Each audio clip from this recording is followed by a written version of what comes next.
नमस्कार, मैं कमलनाथ झा शिक्षा की बात हर शनिवार के इस नए अंक में आप सभी का स्वागत करता हूं, अभिनंदन करता हूं। हम आज फिर से शिक्षकों और अभिभावकों के कुछ प्रश्नों के साथ उपस्थित हैं। आपके प्रश्नों के उत्तर देने के लिए हमारे साथ डॉक्टर एस सिद्धार्थ, शिक्षा विभाग के अपर मुख्य सचिव उपस्थित हैं। मैं आपका स्वागत करता हूं, अभिनंदन करता हूं सर। एक शिक्षक ने पूछा है, दरअसल ये ट्रांसफ़र के संबंध में है, कि हमसे किसी ने फ़ोन पर कहा कि 70,000 रुपये दो और मनचाही जगह पर पोस्टिंग ले लो। हमने तैयारी भी कर ली थी सर, लेकिन आपने ऐसा कौन सा सॉफ्टवेयर बनाया कि खेला हो ही नहीं पाया। सर, जो कभी हुआ नहीं वो कैसे संभव हुआ, बिना पैसे का ट्रांसफ़र हो रहा है सर। देखिए,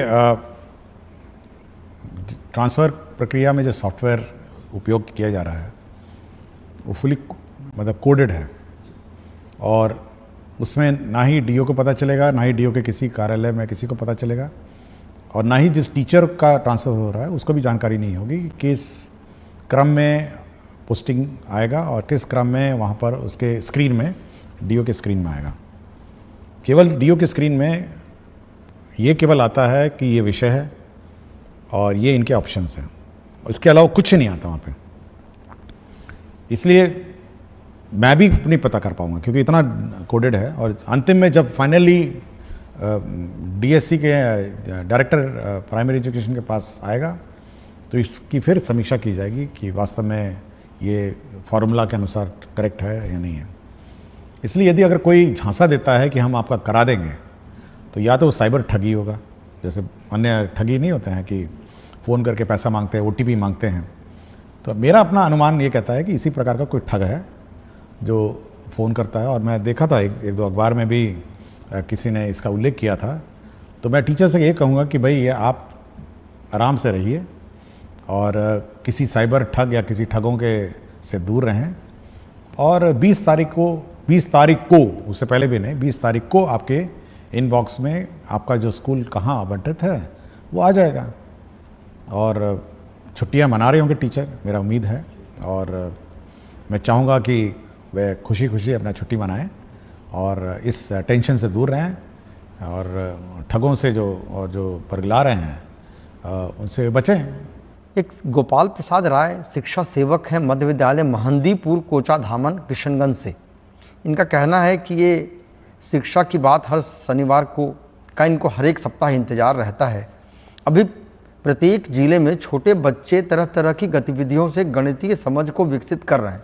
सर, अगर आप समर कैंप में बच्चों को हंसते पढ़ते देखेंगे तो आपको बहुत अच्छा लगेगा। देखिए, मैं किसी एक समर कैंप में, एक दो समर कैंप में आऊँगा, और बड़ा उत्साहजनक इसका परिणाम निकला है कि बच्चे खेलते खेलते समर कैंप में गणित का अभ्यास कर रहे हैं, और ये हर लंबे अवकाश में आयोजित होना चाहिए, और इसके अच्छे परिणाम आ रहे हैं। और इसमें एक तो बच्चे की जो कंटिन्यूटी है, लर्निंग कंटिन्यूटी है, वो बनी रहती है, और साथ ही साथ उसका जो पढ़ाने का माध्यम है वो जो रेगुलर स्कूल है से भिन्न है।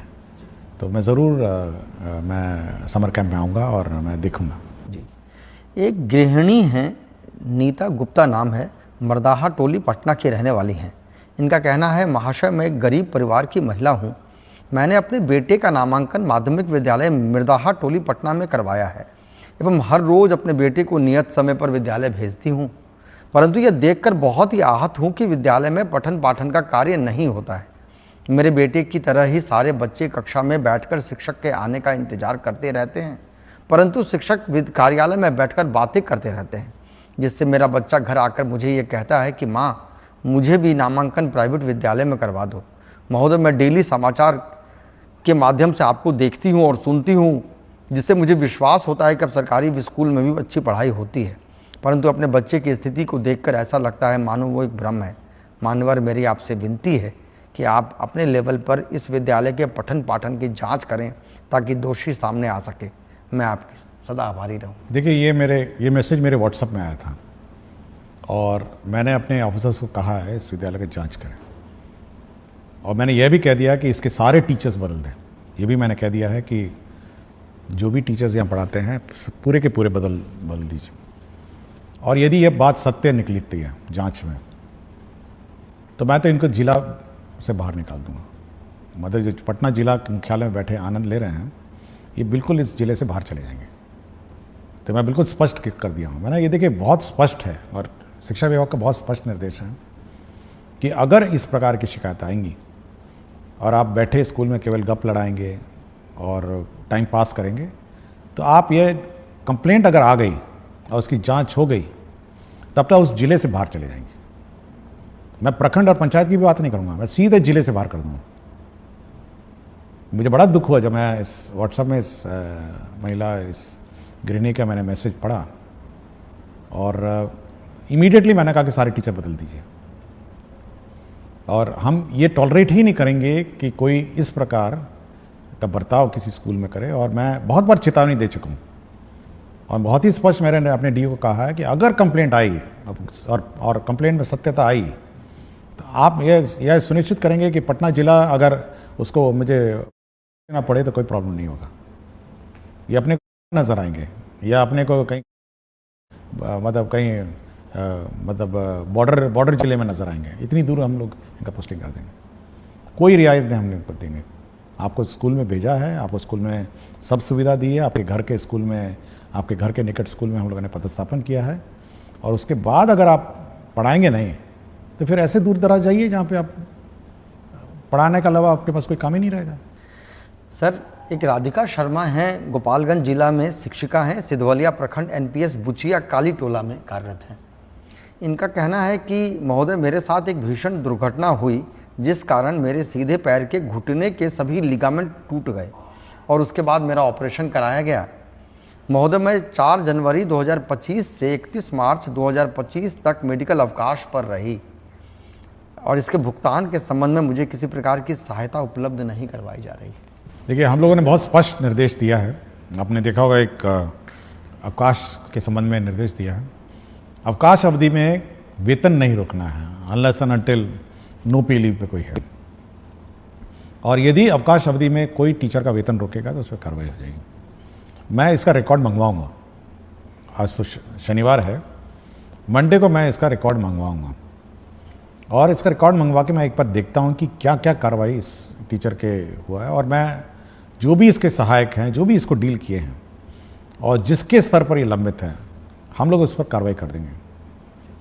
यह टॉलरेटेबल नहीं है। और ये है कि आप अवकाश के अवधि में वेतन नहीं दें। बहुत सारी हमारी लेडी टीचर्स हैं जो मातृत्व अवकाश ली हुई हैं, अदर मैटरनिटी लीव्स ली हैं। अगर आप उसका वेतन ही रोक देंगे तो आप उसका गुजारा कैसे चलेगा, और उसको मेडिकल रिक्वायरमेंट्स हैं, मेडिकल खर्चा है। इसलिए बहुत ही स्पष्ट कहता हूं मैं सभी डीएस को अपनी मीटिंग्स में कि ये वेतन रोकना अवकाश पीरियड में और उसके बाद फिर नेगोशिएट करना, मतलब ये पुरानी आदत होनी चाहिए। और ये बिल्कुल टॉलरेट हम लोग नहीं करेंगे कि कोई वेतन रोकेगा और वेतन रोक के बैठ जाएगा। ये उसका राइट नहीं है। अगर अन्यथा कोई डिपार्टमेंट प्रोसीडिंग है या अन्य कोई इश्यूज हैं या एब्सेंटिज्म में बात अलग है, लेकिन अवकाश के चलते आप वेतन नहीं रोक सकते।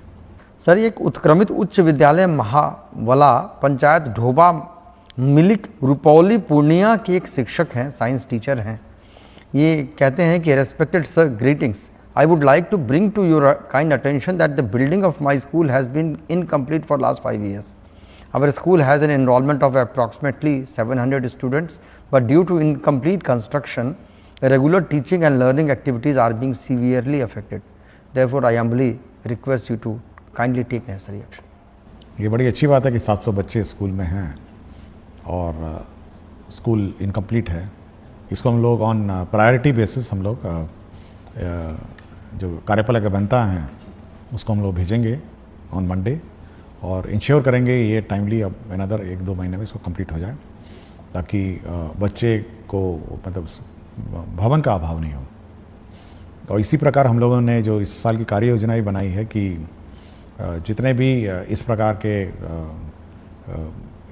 क्लासरूम के शॉर्टेज वाले रूम्स हैं, रेगुलर क्लासरूम्स हम लोग कंस्ट्रक्शन का सैंक्शन हम लोग इसी महीने सभी कर देंगे कि पूरे राज्य में हमारे क्लासरूम्स, हमारे बाथरूम, टॉयलेट, हमारे वाटर सप्लाई सिस्टम्स, इलेक्ट्रिफिकेशन, ये सारा हम लोग इस महीने पूरे राज्य का सैंक्शन कर देंगे। इसलिए जिनके पास है भी नहीं और जिनके यहाँ रूम्स की कमी है, वह इस बात से जानकारी देना चाहूँगा कि वहाँ पर भी हम लोग अब classroom, additional classrooms, toilets, water supply और इलेक्ट्रिफिकेशन, ये ऑन प्रायोरिटी बेसिस, और जहाँ जहाँ इंक्रोचमेंट और अन्य इश्यूज़ हैं वहाँ बाउंड्री भी हम लोग इस साल निर्माण कराएंगे। Thank you sir. सर एक सर मधवापुर प्रखंड है मधुबनी ज़िले के, वहाँ के एक सिटीज़न हैं, वो एक सवाल रख रहे हैं कि हमारे प्रखंड में टोला सेवक एवं मरकज़ सेवक की कई सीटें रिक्त हैं, परंतु इसके बावजूद एक भी सीट जारी नहीं की गई है कि शिक्षा व्यवस्था एवं नियोजन प्रक्रिया के पारदर्शिता के विपरीत प्रतीत होता है। जानकारी प्राप्त हो रही है कि कुछ अधिकारियों द्वारा गलत तरीके से शून्य सीट की रिपोर्ट विभाग को भेज दी गई, जिससे योग्य अभ्यर्थियों के अवसर बाधित हो रहे हैं। आपसे निवेदन है कि इस संबंध देखिए, तालमी मरकज़ और जो टोला सेवक हैं, जो इन दोनों की बहाली हो रही है और एक डेडलाइन फिक्स्ड है। हम लोग देखिए, बहुत सारे माननीय उच्च न्यायालय में भी वाद लंबित हैं। हम लोगों ने ये कहा कि जहाँ जहाँ उच्च न्यायालय में वाद लंबित नहीं है वहाँ की बहाली करें, और जहाँ पर माननीय उच्च न्यायालय में वाद लंबित है उनका जैसे जैसे निपटारा होगा हम लोग बहाली करेंगे। इनका क्या मामला है ये मुझे देखना पड़ेगा, और मैं अगला सप्ताह इसको देख लूँगा कि ये वास्तव में माननीय उच्च न्यायालय में ये वाद लंबित हैं या कोई अन्य जैसे बता रहे हैं। इसको मैं रिजॉल्व अगले सप्ताह इसको कर दूँ। सर एक विजय कृष्ण त्रिपाठी हैं, ये विशिष्ट शिक्षक हैं संस्कृत के, नगर पंचायत माध्यमिक शिक्षक, राज्यकृत उच्चतर माध्यमिक विद्यालय मशरक के हैं, सारण बिहार से। इनका कहना है कि आदरणीय अपर मुख्य सचिव शिक्षा विभाग बिहार सरकार को मेरा सादर प्रणाम। मेरा कहना है कि इस शिक्षा कोष पर विशिष्ट शिक्षकों हेतु क्षतिपूर्ति अवकाश का विकल्प नहीं दिया गया है, जबकि नियमित विद्यालय के अध्यापकों को क्षतिपूर्ति अवकाश का विकल्प दिया गया है। ये इस संबंध में क्यों भेदभाव किया गया, इसके संबंध में? नहीं, ऐसा कोई भेदभाव नहीं है, और जितने भी सरकारी शिक्षक हैं, विशिष्ट शिक्षक हों, TRE 1, TRE 2, TRE 3, और जो पुराने शिक्षक हैं, सभी को अवकाश एक ही मापदंड है, ये अलग अलग मापदंड नहीं है। और मेरे ख्याल से एक बार फिर मैं अनुरोध करूंगा शिक्षक से कि अपना वेबसाइट में एक बार फिर चेक कर लेंगे। सारे अवकाश जो अन्य टीचरों के लिए अलाउड है वह इनको भी अलाउड है। केवल आपका नियोजित जो पुराने पंचायत स्तरीय है जो टीचर हैं, वो वैसे भी इस शिक्षा कोष में, मतलब वह भी उनकी निकाय जो है वो स्थानीय निकाय है जो अवकाश देती है, बट सरकारी शिक्षक जो हैं उनकी अवकाश तालिका एक साथ है, एक ही बराबर है, अलग अलग नहीं। सर एक सोनू मिश्रा हैं, ये विशिष्ट शिक्षक हैं, इनका कहना है कि सर आपके द्वारा शिक्षा की बात हर शनिवार कार्यक्रम के माध्यम से शिक्षकों की कई सारी समस्याओं का समाधान किया जा रहा है, जिसके लिए बिहार के तमाम शिक्षक आपके प्रति कृतज्ञ हैं। महाशय, मेरा प्रश्न यह है कि एक ही प्रवृत्ति और एक ही समान प्रक्रिया से बहाल शिक्षकों के वेतन में अलग अलग जिलों में काफ़ी भिन्नता है।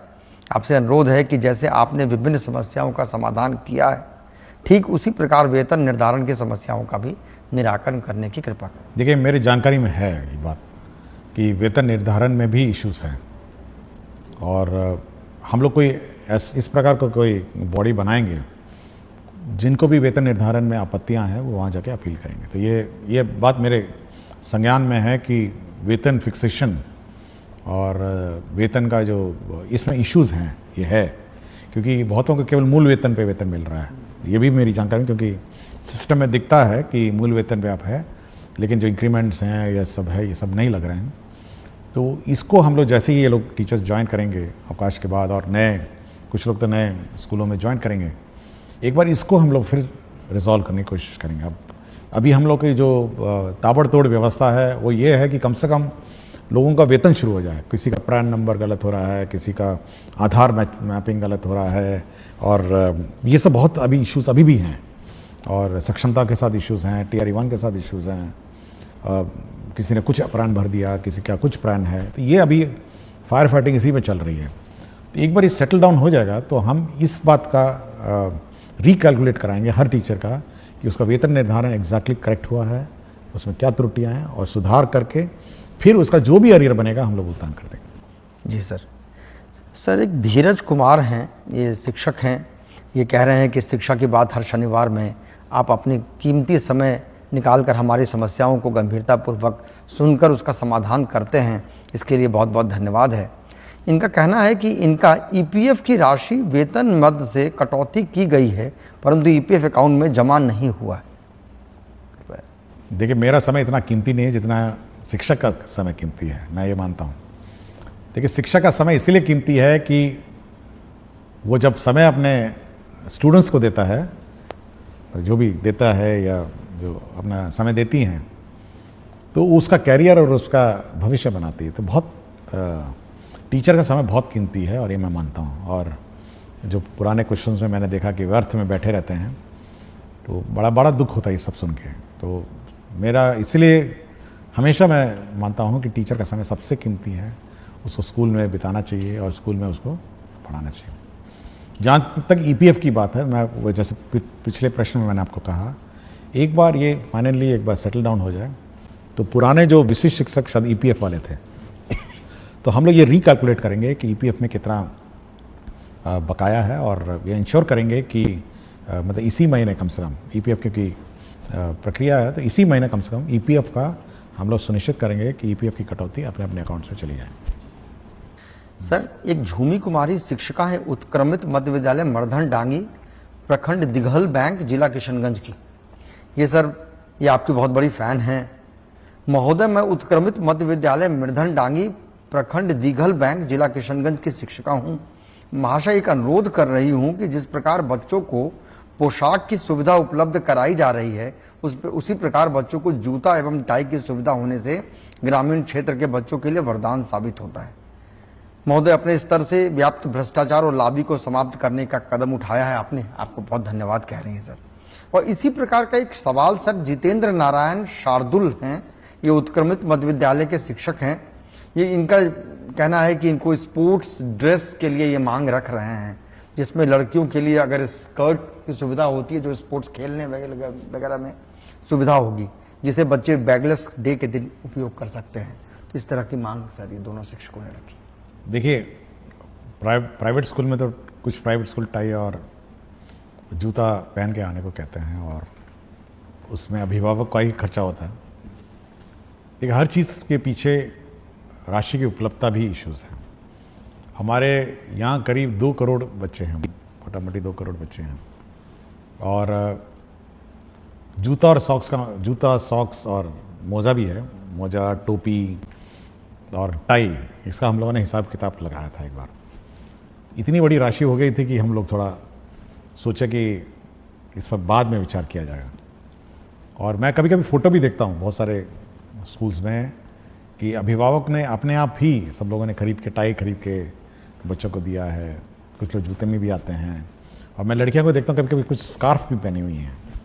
और विभिन्न स्कूलों ने अपने अपने परिवर्तन और अपने किया है, और हो सकता है इस पर तो अभिभावक पर काफ़ी बोझ पड़ता होगा। लेकिन अभी क्योंकि टोटल अलॉटमेंट अगर आप देखेंगे इस राज्य में 1/5 एक पाँच का भाग का बजट जो है केवल शिक्षा विभाग में व्यय होता है।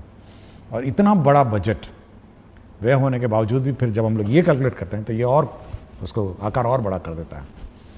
तो भविष्य में सोचेंगे, बट ये अच्छा विचार है। जहाँ तक स्पोर्ट्स के लिए टी शर्ट और अन्य की बात है, तो हम लोग पहले शुरुआत ये करेंगे कि जो बच्चे स्पोर्ट्स में अब रुचि रखेंगे, जो बच्चे स्पोर्ट्स में मतलब रुचि रखेंगे, उनको सीमित रूप में, मतलब लिमिटेड, हम लोग कोशिश करेंगे। क्योंकि अभी हाल में आपने देखा होगा जो स्कूलों में स्पोर्ट्स इवेंट हुआ था, तो टी शर्ट भी जो विनर्स हैं उनको मिली थी। तो कुछ सेलेक्टेड जो आउटस्टैंडिंग स्पोर्ट्स मैन और वुमेन है, जो बच्चे हैं, तो उनको टी शर्ट की व्यवस्था करने की कोशिश करेंगे। हरिप्रसाद नायक हैं, अरनामा, वासुदेवपुर, लोकहा, मधुबनी की। इन्होंने कहा है कि जन जन की ये पुकार है कि लंबे कार्यकाल तक शिक्षा विभाग के पद पर रहें डॉक्टर एस सिद्धार्थ। शुरू किया है उन्होंने। मान्यवर, आपने जिस कार्य कौशल के तहत शिक्षकों की दैनिक उपस्थिति में सुधार की है, इस कृति के लिए प्रार्थना है कि बिहार सरकार आपको एक प्रशंसा पत्र प्रदान करे और आपके द्वारा किए गए इस कार्य को इतिहास के पन्नों में स्वर्ण अक्षरों में सचित्र अंकित किया जाए। मान्यवर, एक और प्रयास किया जाए कि पंचायत स्तरीय नियोजित शिक्षक शिक्षिका जो अपने गांव के विद्यालयों में पदस्थापित हैं, वे हाजिरी लगाने के बाद अपने घरों में चले जाते हैं। रोकने पर एचएम के साथ गाली गलौच और अभद्र व्यवहार करवाते हैं। महाशय ऐसे शिक्षकों का स्थानांतरण अनुमंडल के बाहर कर दिया जाए।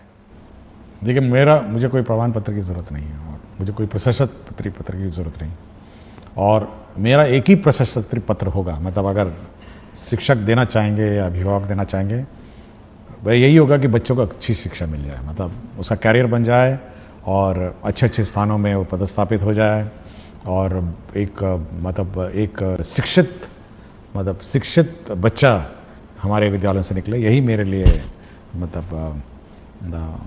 मेडल कहिए, प्रशस्ति पत्र कहिए, और मेरे एफर्ट्स को अप्रिशिएट करने का एक ही माध्यम है कि बच्चा पढ़ के अच्छा पढ़ाई करके निकले, अच्छा एक शिक्षित सिविल समाज में वो बिहेव करे, ट्रैफिक रूल फॉलो करे, क्यू में खड़ा हो, एक डिसिप्लिन नागरिक के रूप में वो इस विद्या का जो मंदिर है वहाँ से निकले। तो मेरा एक ही उद्देश्य है, और यदि कोई टीचर और अभिभावक सोचते हैं कि हमको मेडल मिले, तो यही मेरा मेडल है कि बच्चा इस विद्या का मंदिर में पढ़ाई करके निकले। जहाँ तक जो स्थानीय निकायों के टीचर हैं उनके बारे में जो लिखा गया है, मैं दोहराऊंगा नहीं। मैं बहुत ही स्पष्ट हूँ कि क्योंकि हो सकता है स्थानीय निकाय क्योंकि अनुमंडल से बाहर नहीं जा सकते हैं, लेकिन इन पर कार्रवाई हम लोग करते हैं। यह बिल्कुल स्पष्ट है। यदि सोचते हैं कि स्थानीय निकाय में है और इन पर कोई कार्रवाई नहीं हो सकती है, हम लोगों ने बहुत सारे स्थानीय निकाय टीचरों को डिसमिस किया है, बहुतों की नौकरी गई है। इसलिए यह बिल्कुल स्पष्ट है कि कोई भी टीचर अगर लापरवाही करेगा, इस प्रकार गाली गलौज करेगा, तो वो बिल्कुल फिर तो डिपार्टमेंट प्रोसीडिंग और डिसमिसल का भोगी होगा। और जहाँ तक सरकारी शिक्षक है, जैसे नियोजित है, ये सक्षमता पास शिक्षक TRE 1, TRE 2, 3 है, अगर वह इस प्रकार का कार्रवाई वो भी करें, तो मैंने पहले ही बता दिया कि उनका जिला से बाहर कर देंगे हम लोग। ये जिला में रखने की क्या ज़रूरत है जब आप अपने स्थानीय क्षेत्र में जाके बैठ के पढ़ाई नहीं सकते हैं। तो बहुत ही स्पष्ट है कि अगर आप इनडिसिप्लिन करेंगे और इस प्रकार की हरकतें करेंगे तो करेंगे। और दूसरा ये है कि हम लोग का ये मानना है कि किसी स्कूल की व्यवस्था सामूहिक रूप से संचालित होती है, और यदि कोई टीचर इस प्रकार का हरकत करता है तो यह दायित्व अन्य टीचर का बनता है कि वह सरकार में रिपोर्ट करे कि देखिए फलाना टीचर बदमाशी करते हैं, फलाना टीचर भाग जाते हैं, फलाना टीचर गाली गलौज करते हैं। ये बाकी टीचरों का भी दायित्व है कि सरकार को सूचित करे ताकि सरकार उस पर कार्रवाई करे। जी सर, ये बहुत उपयोगी भी है सर। और सर एक आम ग्रामीण का ये सवाल है कि इनका मानना भी है कि प्रायः सभी जगह शिक्षा में बदलाव हो रहा है, पर मोतिहारी प्रखंड पिपरा कोठी पंचायत राज वीर छपरा राजकीय बुनियादी विद्यालय पिपरा कोठी भगवान भरोसे ही चल रहा है। प्रधानाध्यापक विद्यालय प्रांगण में ही खैनी खाते हैं। वह MDM व अन्य राशि के साथ साथ वर्ग संचालन, अभिभावकों को विद्यालय नहीं बुलाना सहित तमाम तरह की अनियमितता है। हम अभिभावक हमेशा आपका कार्यक्रम फेसबुक पर देखते हैं। आप दूसरे विद्यालयों में वीडियो कॉल पर बात भी करते हैं। सर उम्मीद है इस विद्यालय के लिए भी कुछ। देखिए, हम लोग के जो रिकॉर्ड्स हैं, अटेंडेंस का रिकॉर्ड हमारे पास है, MDM के रिकॉर्ड्स हैं। हम लोग समय समय पर बोले हैं कि सबका फोटोग्राफी होना है, मिड डे मील का, पेरेंट टीचर में, ये सारे खंगालेंगे हम लोग इस स्कूल का। जैसे ही स्कूल खुलेगा, ये तो मेरे रिकॉर्ड्स में होंगे ही, मैं एक बार चेक कर लूँगा कि सारे रिकॉर्ड्स हम लोग खंगालेंगे। और दूसरा है कि हम लोग एक टीम भेजेंगे स्कूल का जांच के लिए, और इनके कार्यकलाप की जांच करेंगे। अगर यदि टीचर्स दोषी पाए गए, जैसे मैंने पहले कहा, अगर दोषी पाएंगे तो आपको जिले से बाहर कर देंगे। तो ये स्कूल परिसर में किसी प्रकार की लापरवाही इन टर्म्स ऑफ डिसिप्लिन और क्वालिटी ऑफ एजुकेशन या निर्देशों का पालन नहीं करना, इसके लिए तो हम लोग कार्रवाई कर देंगे। बहुत बहुत शुक्रिया सर। हम लोगों ने आज शिक्षकों के साथ साथ कुछ ग्रामीणों के भी सवाल लिए हैं। सर बहुत बहुत धन्यवाद। सभी शिक्षक, मुझे लगता है कि सब संतुष्ट भी हो रहे होंगे। हम अगले शनिवार फिर कुछ प्रश्नों के साथ पुनः उपस्थित होंगे। तब तक के लिए नमस्कार, धन्यवाद।